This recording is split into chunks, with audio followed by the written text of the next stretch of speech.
آت رسول کریم صلی اللہ علیہ وسلم کی زوجہ مطہرہ اور اپنی خالہ میمونہ رضی اللہ عنہا کے گھر میں گزاری۔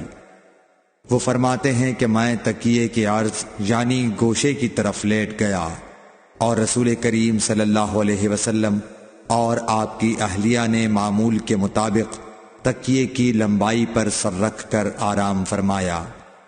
رسول اللہ صلی اللہ علیہ وسلم سوتے رہے اور جب آدھی رات ہو گئی یا اس سے کچھ پہلے یا اس کے کچھ بعد آپ بیدار ہوئے اور اپنے ہاتھوں سے اپنی نیند کو دور کرنے کے لیے آنکھیں ملنے لگے۔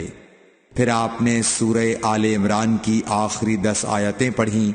پھر ایک مشکیزے کے پاس جو چھت میں لٹکا ہوا تھا آپ کھڑے ہو گئے اور اس سے وضو کیا، خوب اچھی طرح، پھر کھڑے ہو کر نماز پڑھنے لگے۔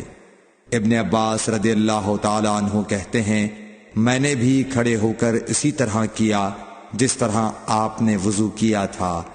پھر جا کر میں بھی آپ کے پہلو مبارک میں کھڑا ہو گیا۔ آپ نے اپنا داہنا ہاتھ میرے سر پر رکھا اور میرا دایاں کان پکڑ کر اسے مروڑنے لگے۔ پھر آپ نے 2 رکعتیں پڑھیں، اس کے بعد پھر 2 رکعتیں پڑھیں، پھر 2 رکعتیں پڑھیں، پھر 2 رکعتیں پڑھیں، پھر 2 رکعتیں پڑھیں، پھر 2 رکعتیں پڑھ کر اس کے بعد آپ نے وتر پڑھا اور لیٹ گئے۔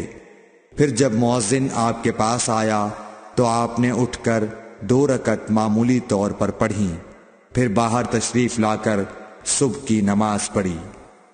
صحیح بخاری حدیث نمبر 183۔